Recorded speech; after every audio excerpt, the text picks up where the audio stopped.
Hi everyone, welcome back to latest episode of the Precursive Perspective.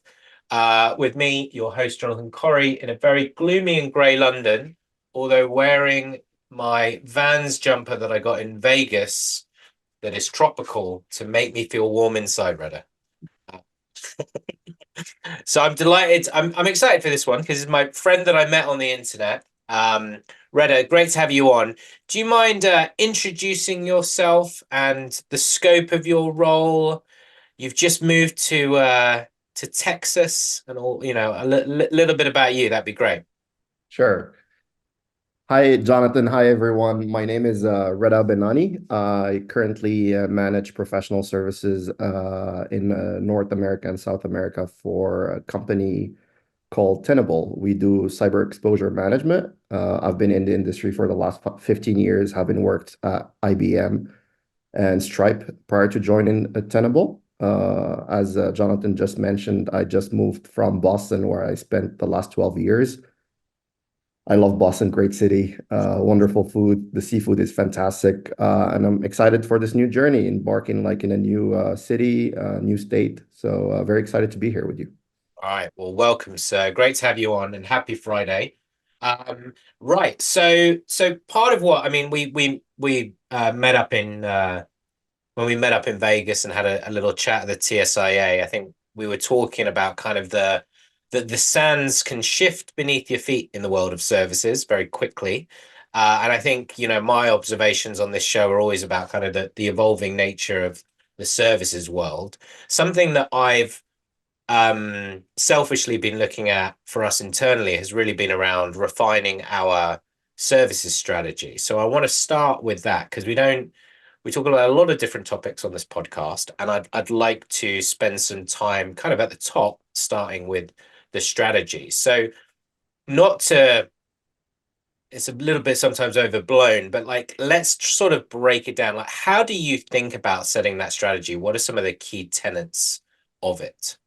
Yeah, I think good leaders are the ones that really articulate their strategy really well, whether it's to their direct reports or to their upper management or executive team. So I try to always focus on PS. Why is there a PS organization? Why is PS here part of a SaaS organization?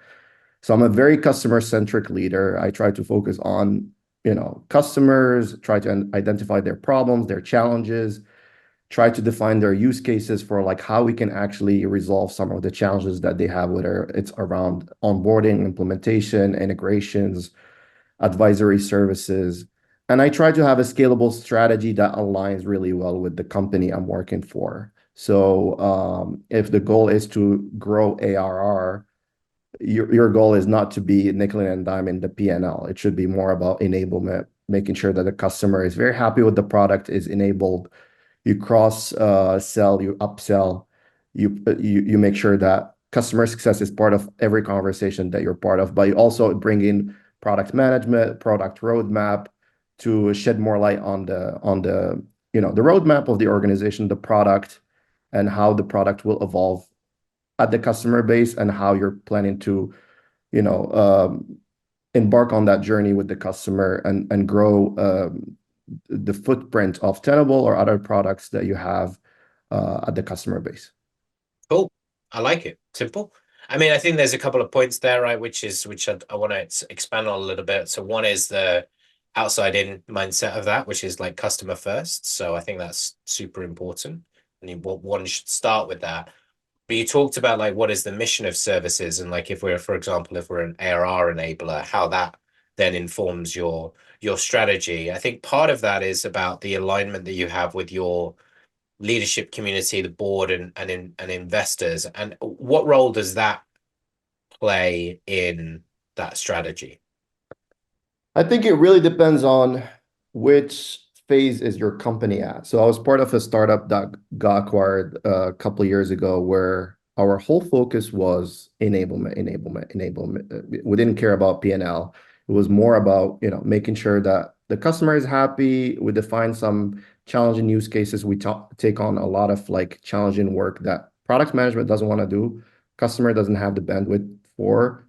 But as you grow, as you're part of like a bigger organization and you have very high demands in terms of like maintaining your P&L, making sure that you're profitable, you make 30-40% margins versus 70% in like a traditional SaaS business.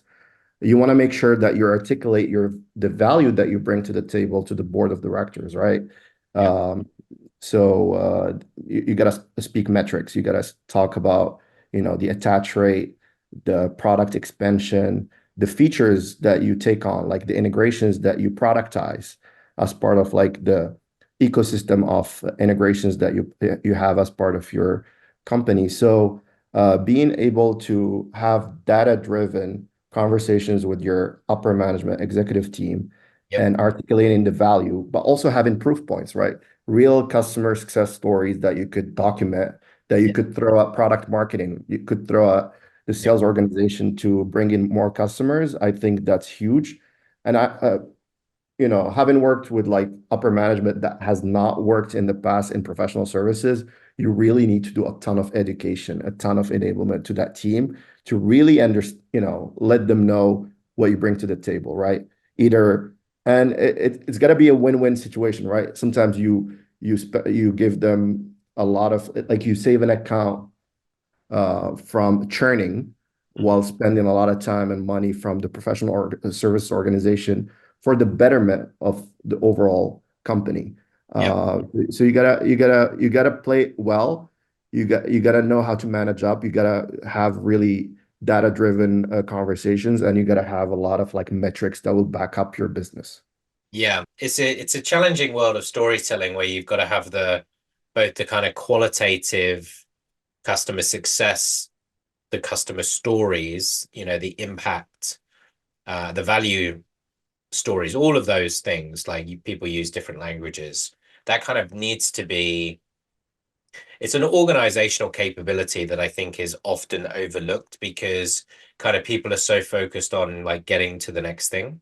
I Yep. was chatting with one of our PMs today, and it was interesting the comment like new customer signed up. It's like, oh, it's great to be on something new, and it's great to have something new. And I was like, it is, but it's also great to, focus on like really are we hitting those outcomes with those existing projects and those existing 100%. customers?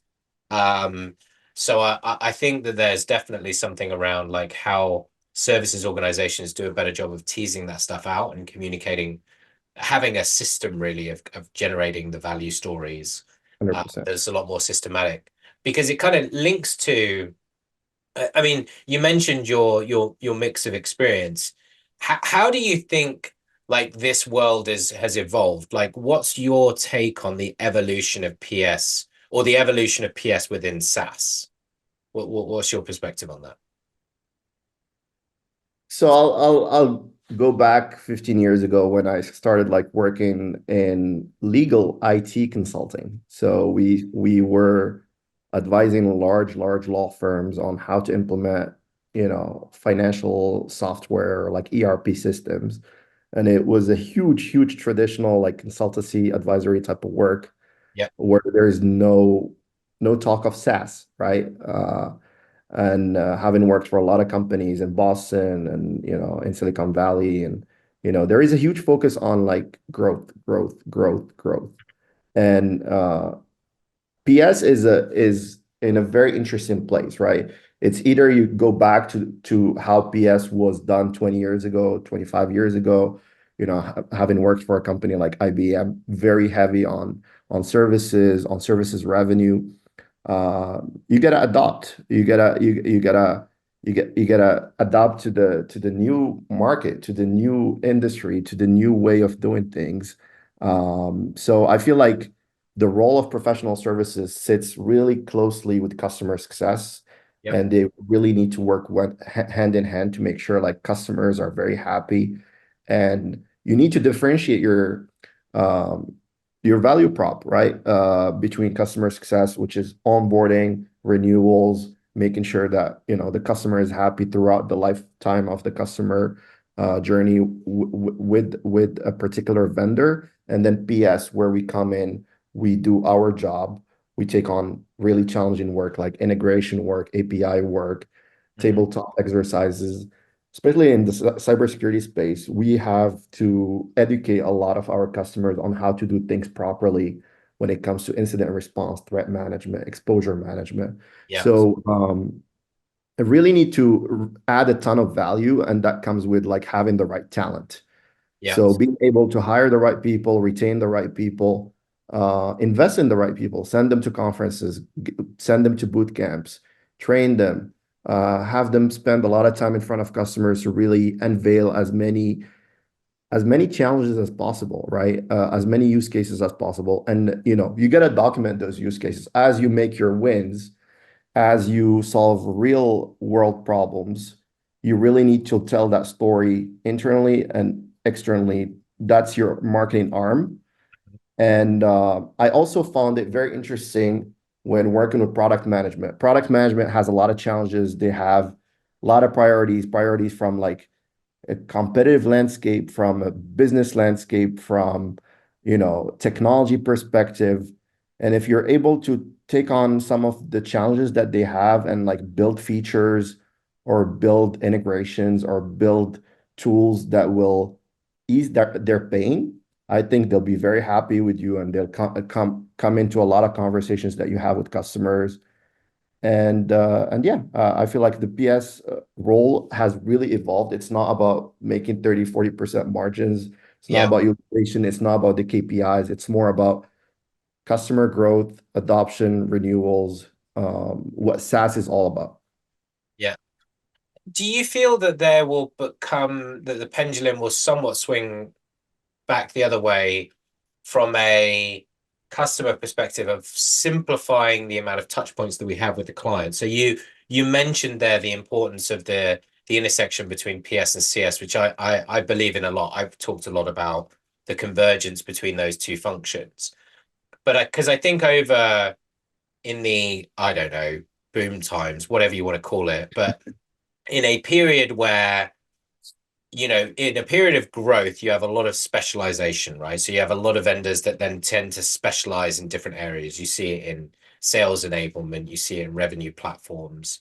Um, and then that also kind of get cascaded into the amount of roles in go-to-market functions, in post-sale functions. So, the explosion of CS, and then you've got CS support, TAM, PS. You've got all these different roles flying around.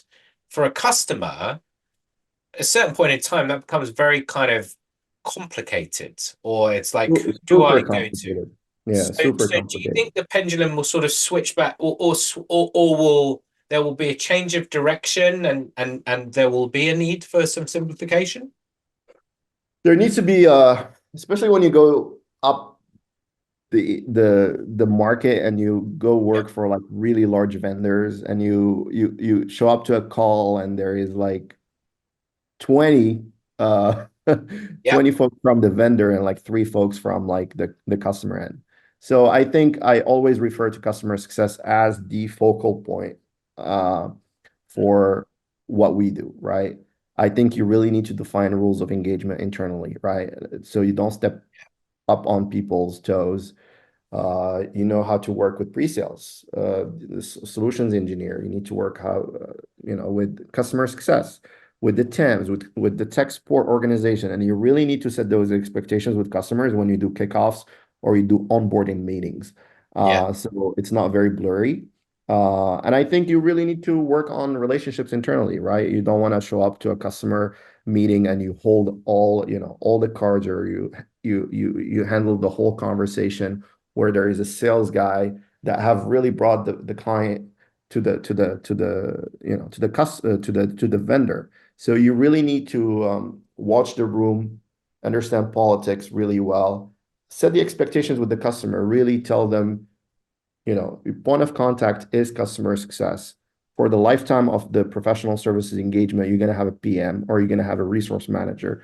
You're going to have this consultant. It's going to last for 12 months. And beyond that, the customer success manager is your go-to guy. yeah. I think it's just a matter of like over communication. But I agree, it became overwhelming at times because the roles have really evolved and changed, and it's a little bit blurry.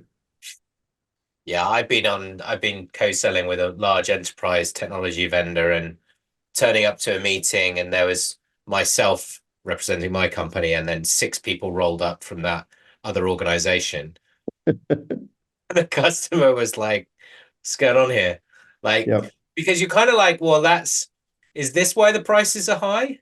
Because I'm Yep. paying for like all of this. The overhead, right? Yeah. Uh, so I You wanted know, to go back to a point, the evolvement of like SaaS and professional services.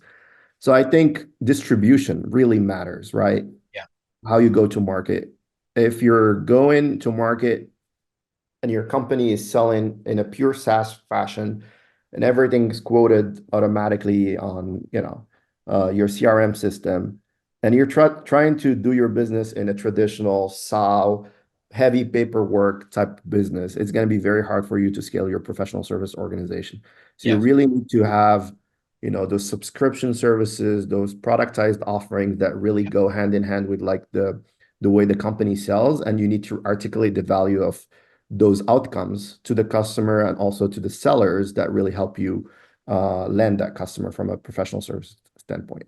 Okay. Well, no, I love that. Everyone who listens to this will be like, that's music to Jonathan's ears. So then, building on that, we were going to talk a little bit about the value proposition of PS and why that's so important to have that sort of really defined and how that impacts sales. So you've made that point because you're communicating to two people often about PS, right? One is to the client and then one is internally. Yep. A lot of the time, those things go hand in hand because you might be working on a deal where the positioning is kind of evolving or changing or whatever it might be. And I think a big challenge that a lot of PS teams face is on like the alignment between the functions. Because a lot of people jump to enablement. They start talking about, yeah, we need to do better sales enablement in PS. And it's like, well, actually, it's a step before that, which is like, are you genuinely aligned on how you sell or how you talk to customers or engage? So talk to me a little bit about how does having a clear value proposition support that partnership between sales and professional services? A very good point. I think you got to start first at the behavioral side of things, right? Do we have the right incentives? Do we reward people to actually go and attach services or go and sell services the right way? Because you could sell services, but delivery will be stuck with that type of work and will never deliver on that work. So I Yeah. think you really need to speak to your, CFO or the way you structure your go-to-market strategy and the way you reward people for attaching services. And you got to put the right incentives, right, to make sure like they go and attach that 15% rate or 20% attach rate for professional services. But when it comes to enablement, I think it's all about relationships and it's all about bringing clarity and like defining what PS is all about and articulating that really well to the sales force.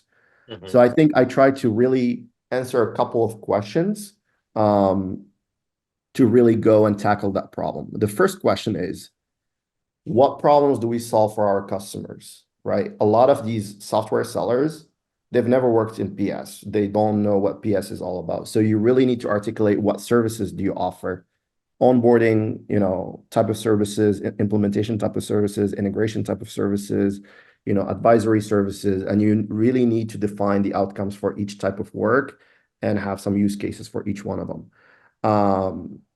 So you also need to identify how you really solve those problems, right? The problems that you tackle, how do you go about solving them? Do you have actually the skill set to actually solve them, right? So you gotta showcase the value of your talent, right? Do we have subject matter experts when it comes to cyber exposure management or like incident response? Um, do we have partners in place? What is the vetting process to bring in new partners? Mhm. How do we govern the work? Do we have the right project management or resource management to make sure that the customer is very happy? And also, you got to have a very strong like learning business, right? Whether it's an academy or a self-learning type of portal where a lot of customers can log into it and like learn a lot about the new products and the new functionalities that your product is all about. Right. And of course, you got to talk about the competition, right? In cybersecurity, there's a ton of competition, whether it's with the traditional advisory companies or whether it's with the partners. So a lot of partners bring in your work. They act as VARs or resellers. So Yeah. how do you convince your partners to do that work and at times a little bit more expensive than them?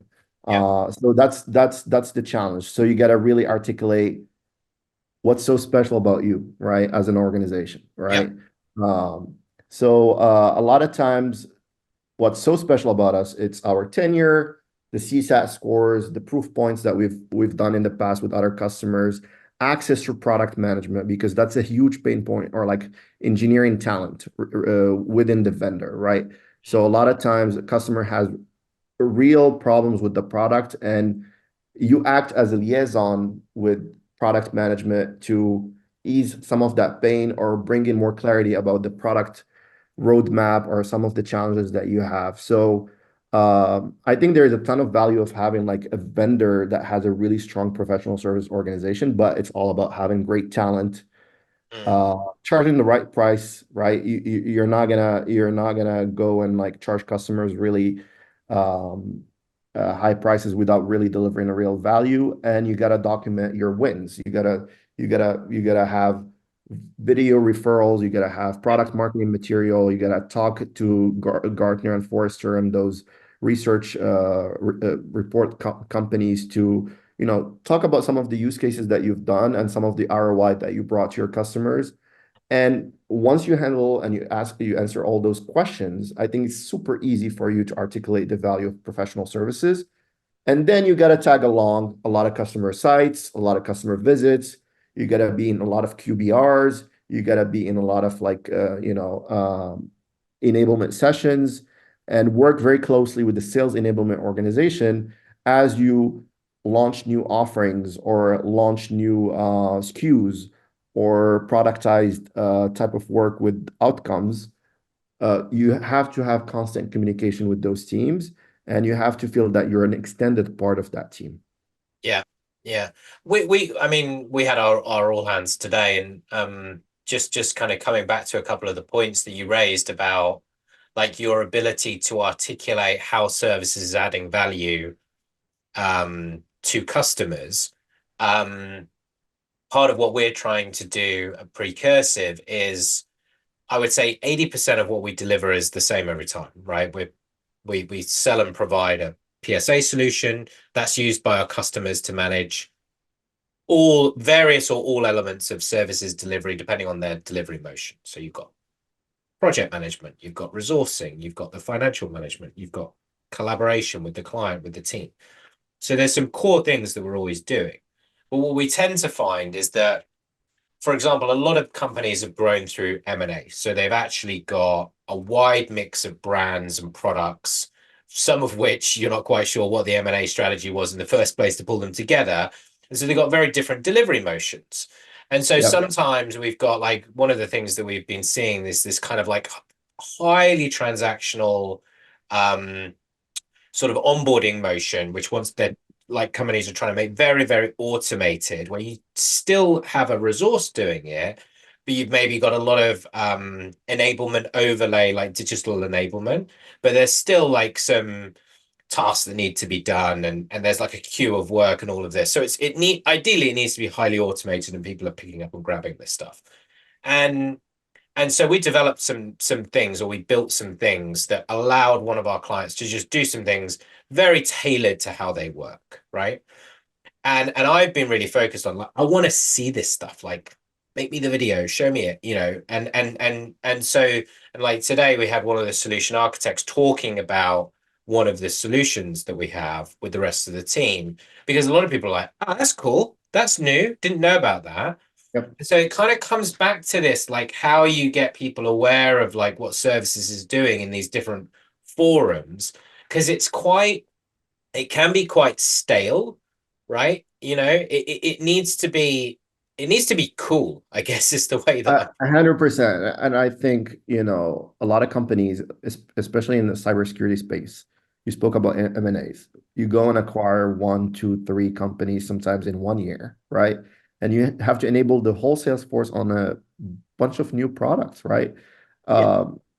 Sometimes they're hard for a certain skill set, and whatever the company buys is very different from what you were hired for. Yeah.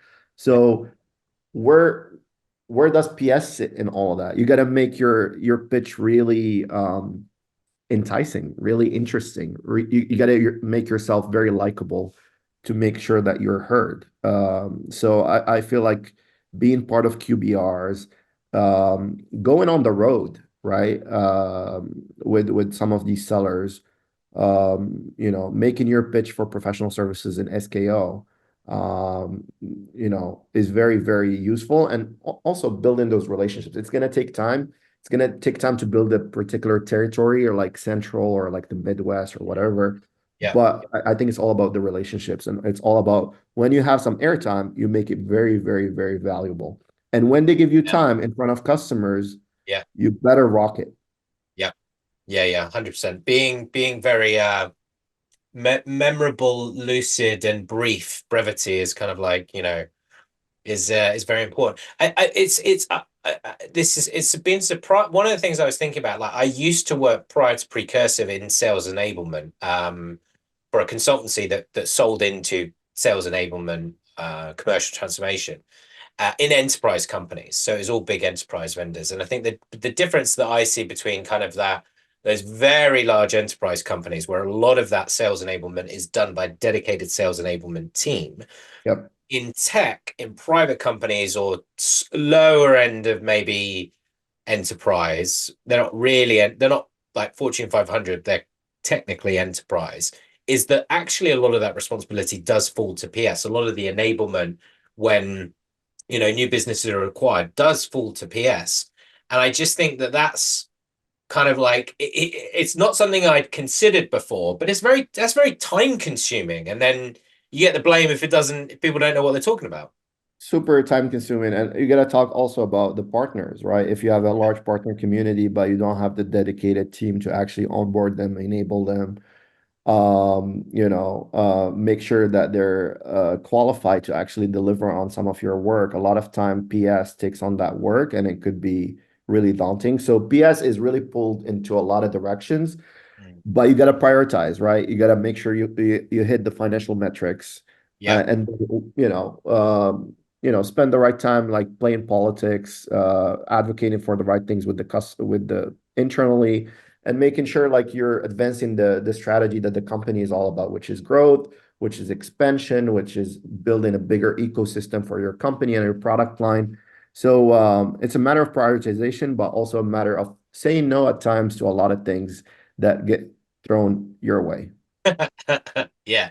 Now, okay, so we talked a little bit about value propositions and the importance of that. I actually want to skip on to something that we were going to talk about, which is around some of your learnings on the commercialization of PS, which kind of links to what you were literally just talking about, which is on this kind of growth piece. Because one of the things you and I talked about previously is like you kind of come up through the ranks in PS and suddenly maybe you're running a PS function or you're running part of it.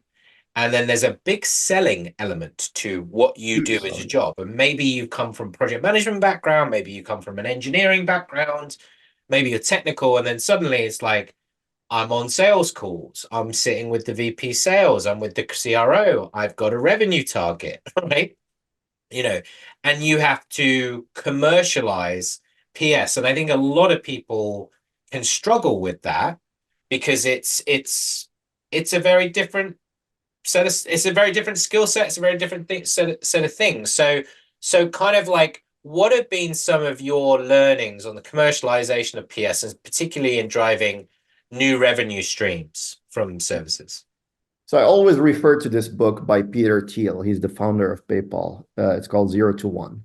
Okay. Uh, it says it's all about distribution. It's all about the go-to-market strategy, right? If nobody knows about you, then you need to make sure like you have the marketing tools to make sure like everyone knows about how you do business, the value prop and everything surrounding that. So I think what I found very valuable from from traditional consultancy and advisory work and traditional companies that did services, professional services, the way we've known it for the last 20 years, is it's very hard to scale if you have a ton of paperwork. Legal gets really involved, finance gets involved. So it's very, very, very good to have a good portfolio of service offering management team that really works on defining new service offerings as the company launches new products. And I think it's very, very important for that team, for the services product management team, I may call it, to be very aligned with product management in general. So they need to be very proactive about the offerings that we're going to go to market with, and how we price it. What customers do we go after? Do we tier it? Do we go enterprise, medium level, and then commercial level? So you got to have a very dedicated team that really understands how to commercialize a service offering, and you need to bring in the right experts to chime in and make sure like those outcomes that you have in the service briefs are actually achievable and they can be delivered and they're repeatable, right? Yeah. So once you do that exercise, there is a role for like enablement with the sales organization and the services sellers that you work with. So I think right now, I think the bulk of our in the last companies I've worked for, revenue comes from productized offerings. It makes it very easy for us to actually attach services, and it's a frictionless process, right? There's not a ton of paperwork, and we always refer to MEDDIC or MEDPIC in the way we do selling, and we use the same framework in selling services as well. So it's all about use cases, defining the economic buyer, and like making sure that you close things and you define the paperwork and all those things. I also find it very interesting in some organizations where customer success role is all about renewal, and they don't do a ton of like traditional onboarding, right? Yeah.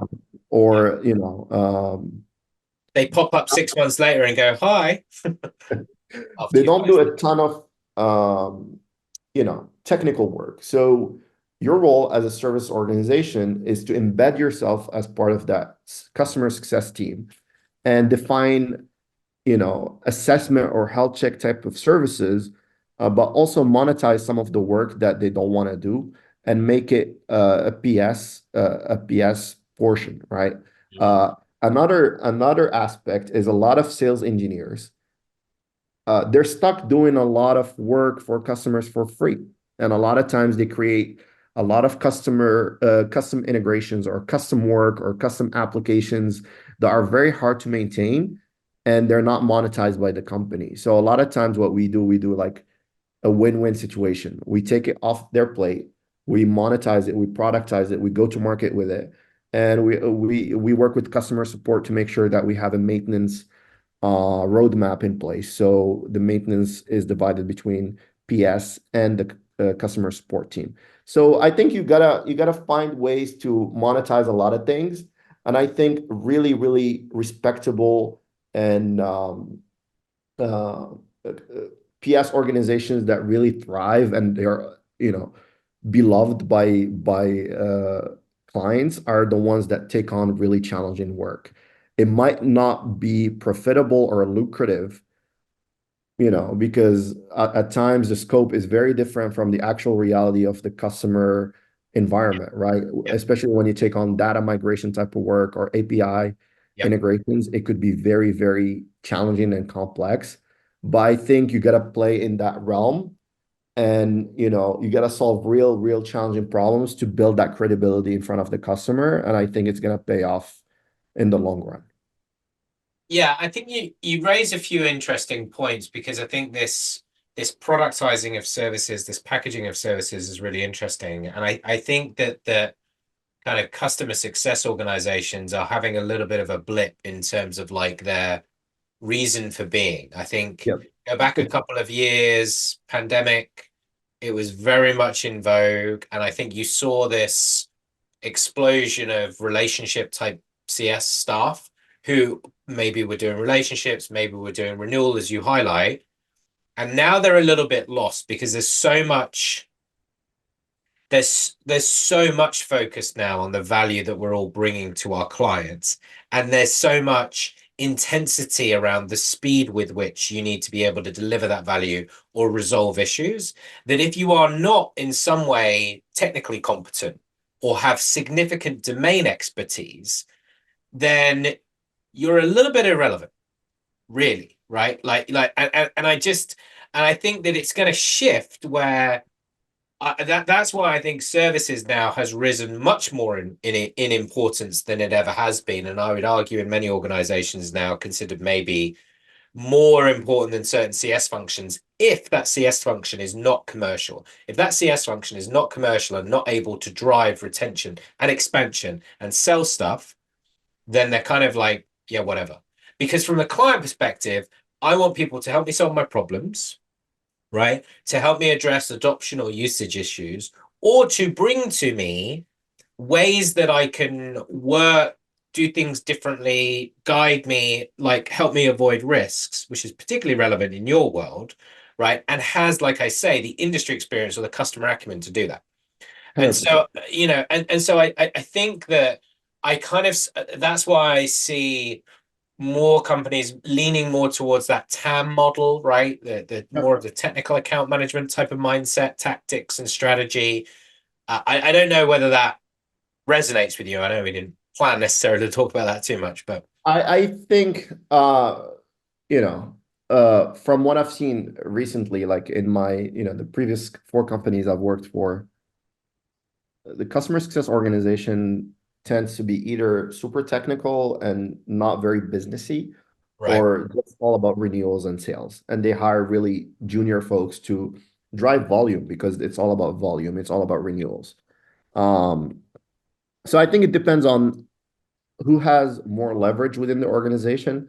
So a lot of times, a lot of customer success leaders have more leverage than a PS leader, right? Because ARR really depends on how much renewals the customer success organization brings to the table.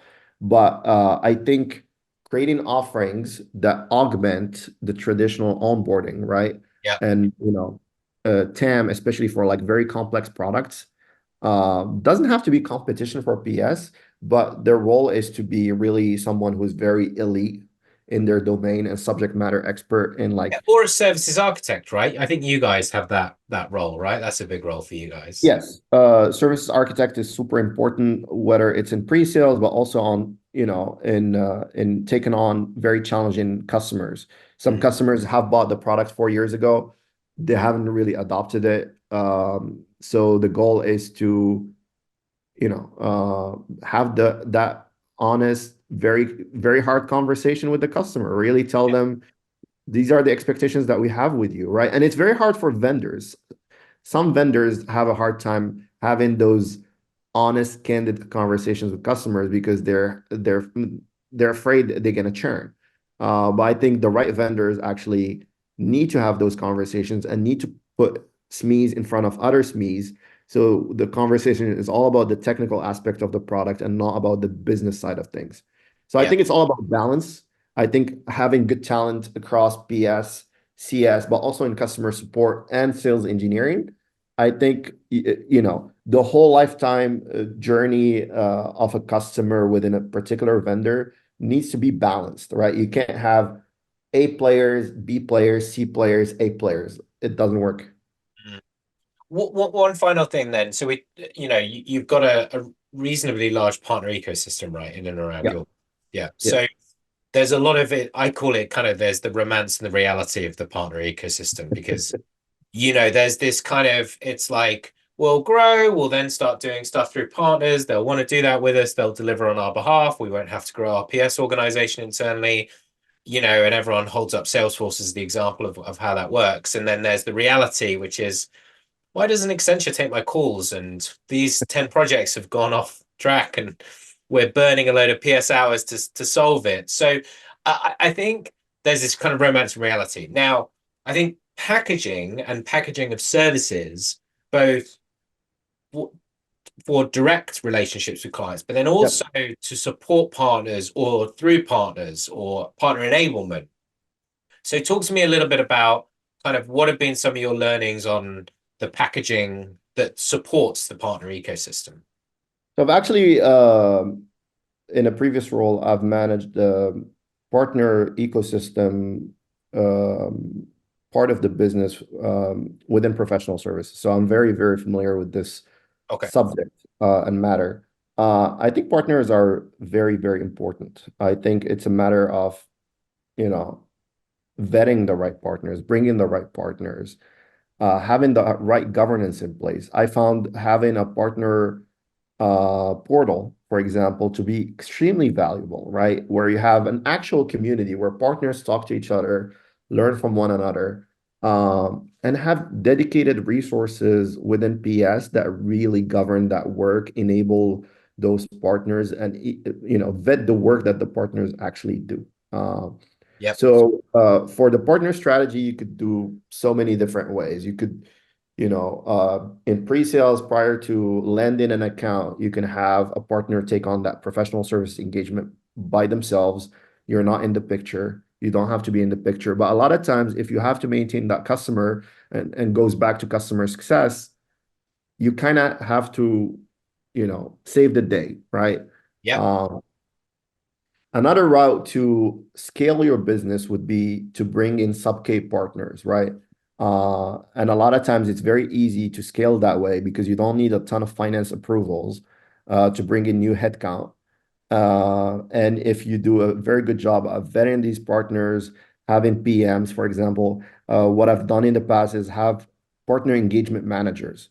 Their role was basically to act as liaison between PS and these partners and govern all the work from both a technical perspective and a governance project contractual perspective. So I Yep. think you got to invest if you want to grow.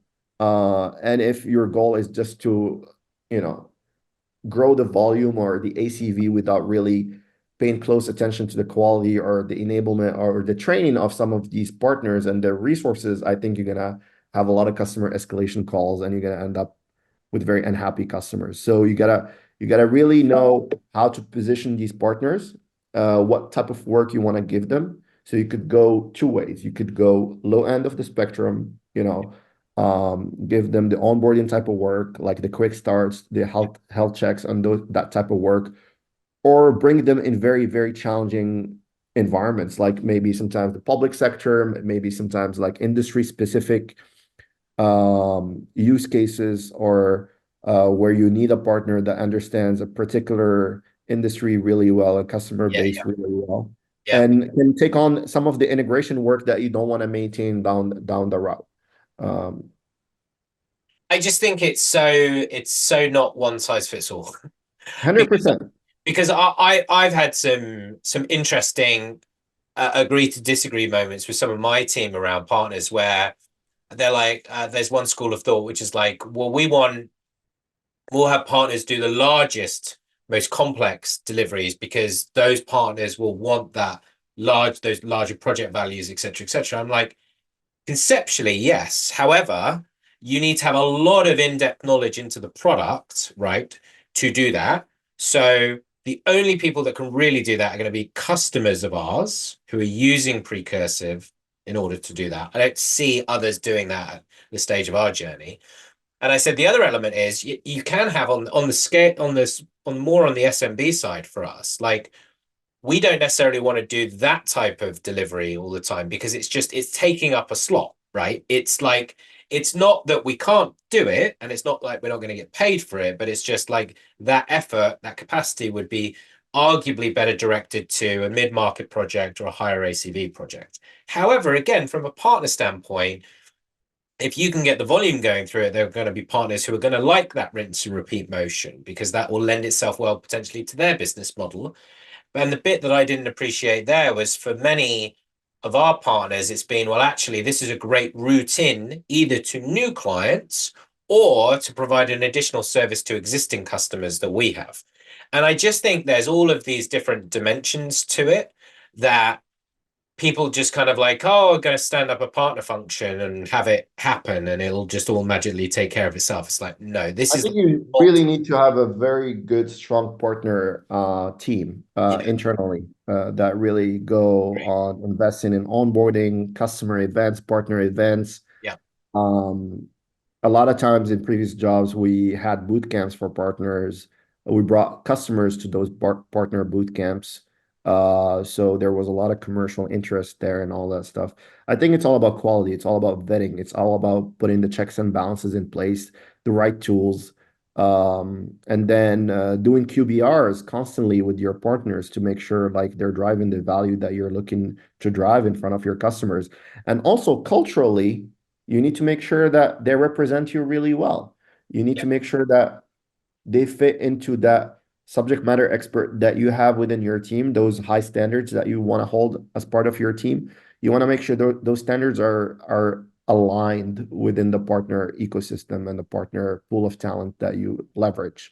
So I think it's a tough job, but I think it's all about quality, tooling, processes, SOPs, and then if you have the right governance in place, the sky is the limit. I think there is a lot of scalability in the partner ecosystem. cool, man. Listen, thank you for coming on and taking the time and all preparation. And I'm glad you're feeling better. I had to Thank reschedule you. this a few times. Already got hit by the virus, COVID. Really. So good to see you being back on your feet. I think there's a number of different learnings in this, which actually, interestingly enough, aligns to some of the themes for Precursive's kind of podcast series for this year, but also for the Services Delivery Alliance that you are now sort of a new member to, which is great. I think one of them, it kind of, that you've described up front around that strategy is like this success-led strategy mindset, right? I think that's the key thing is that it's customer orientated, and when you anchor your strategy there, the financial discipline, the financial benefits to your service organizations begins to take care of itself because you've got that mindset. The second piece that we talked about, which is going to be a focus for us on future shows, is going to be like PS as this revenue generating engine, not just in terms of services, but in terms of product sales. And Yep. I think better frameworks for that and the commercialization of services. And you sort of hinted at it, which is you're like the CMO of services internally. And like how do you do that? And then I think the packaging of services, the third key thing, which we also talked about, is this continued productization of services and really that enabling you to have much more of a repeatable delivery motion, which is much more scalable, drives better NPS, drives better outcomes more quickly, and again, that is going to lead to fiscal benefits for your business. So really appreciate you coming on. Do you enjoy it? Thank you. Loved it. I'm a big fan of the show, big fan of your work. I think Precursive always, has a lot of good content on their website. I think I really enjoyed the